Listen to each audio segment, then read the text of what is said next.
Enzo Recto, kalaban ang katiwalian at kasinungalingan, kakampi sa katotohanan at kabutihan. Binaha ang ilang lugar sa Davao City dahil sa malakas na ulang, bunsod ng trough o buntot ng low pressure area Sabado ng gabi. Sa Barangay Mintal, sa video, ang motorcycle rider na pilit tinawid ang rumaragasang baha na umapaw na umano sa tulay. Tinangay na malakas na agos ang rider pero nasagip din siya. Malalim din ang baha sa isa pang lugar sa barangay. Stranded naman ang ilang sasakyan nang bahain ang bahagi ng Tumbok District. Sa video ni Ryan Magpayo, lubog din sa tubig ang simbahan. Sa Barangay Matina Crossing, ipinatupad ang preemptive evacuation sa isang lugar na inabot na rin ng baha. Humupa rin ng tubig makalipas ang ilang oras at nakauwi sa kanilang tahanan ang mga residente.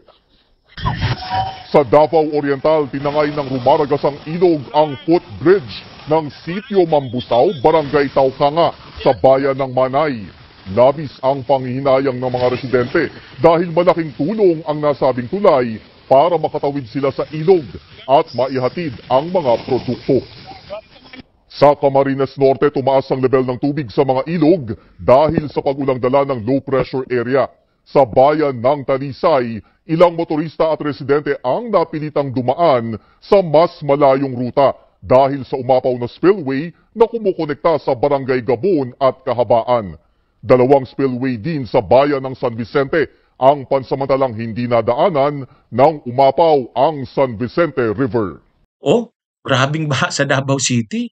Sabagay, dati namang binabaha. Kaya lang ito, ang pagkakaiba ngayon, nasa dahig si Omar. Yung apo ni Duterte na congressman na ngayon, yung mataba na apo niya na sinasabing may-ari ng mga maraming branches ng 7-Eleven sa Davao City. O yan, congressman na yun ngayon. Habang nandun, pinagyayabang niya na wala daw ghost projects ang pamilya nila. Yung father niya, si Pulong ang father niya ama niya eh. O, wala daw, maayos ang projects ng mga Duterte sa Davao City. Yung flood control projects nila, epektibo yon. Walang substandard, walang ghost, walang multo, yung pang-term niyang ginamit. You can check, you can go to the city, go to the first district, Paban.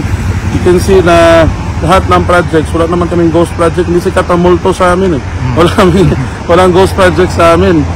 Biglang umulan kagabi. Ha? At ngayon, baha halos yung buong Davao City, grabe. So parang ano nangyari? Parang kahit ang kalikasan, kahit ang Diyos, hindi kumbinsido kay Omar. Ayun. Ha? Parang katulad din ng nangyari nung naalala nyo yung bago magsona si PBBM. Bago magsona si PBBM, umulan ng malakas. Umulan ng sunod-sunod, 3 bagyo, pati habagat. Ngayon, sa sunod na mga ulan na yon, na bagyo na yon, na-expose na grabing baha. Yung Metro Manila, yung Bulacan, yung Pampanga, yung mga baha, talagang pati Cavite, talagang grabe yung baha. O ngayon, ang tanong doon, nakita ngayon ng gobyerno, di ba napakarami ng flood control projects? Sa panahon lang ni PBBM, 450 billion pesos ang flood control projects sa taong 2025. Taong 2025. 450 billion. So, anong epekto? Wala man lamang bang yon? O doon, medyo naging dahilan yon para mag-imbestiga. Ano ba ang epekto ng mga flood control projects na pinunduhan ng pagkalaki-laki? So tiningnan ngayon, may lumitaw ngayon, maraming wala, may mga ghost projects pala. At marami, kagagawa pa lang, 1 taon, 2 taon, giba na, sira-sira na. So, nag-trigger ito ngayon. Sa parte ng presidente, imbestigahan. So, nirequire ng presidente yung DPWH na ilabas yung pangalan ng mga lahat ng kontrata, lahat ng contractors ng flood control mula 2022 hanggang 2025. Pinalabas sa DPWH. Nang linabas ng DPWH yun, tiningnan ngayon, alin dyan yung pinakamalalaki. Pumili ngayon sa 450 billion, yung nakakuha kaagad ng 100 billion, parang ang laki na kaagad, 20% na ba yan? Ang laki. 450 billion ang halaga ng kabuang flood control projects. Tapos 450 billion sa'yo, ay sa 450 billion, sa'yo yung 100 billion, 15 lang yon. Nandiyan na yung St. Gerard, St. Timothy ng mga Diskaya, yung Sunwest at saka High Tone ng mga nila Saldico at ng kapatid niyang si Christopher Co. O, diyan na yon, yung Wawaw Builders, diyan, naglabasa na ngayon. At diyan na na-expose na grabe palang ghost projects at grabing substandard projects. Kaya parang ang naging ano dito, yung kalikasan, nag-intervene. Ang Diyos, divine intervention ang nangyari. Nakita ngayon yung doon sa grabing pagbaha na yon, nakita ngayon yung mga kapalpakan. Yung irregularidad at saka katiwalian sa mga flood control. Ito, nauulit na naman dito sa Davao City. Kasi mayabang si Omar, mayabang ang mga Duterte, pinagmamalaki nila, wala daw ghost project, wala daw substandard project. Maganda ang kanilang mga proyekto. Yung 51 billion daw na yun ni Pulong, imbestigahan daw yun, tingnan daw yun, walang problema.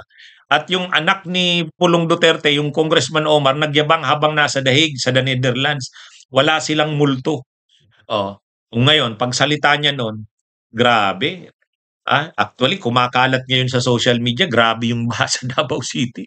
Mga kabunyo, grabe, kita mo talaga.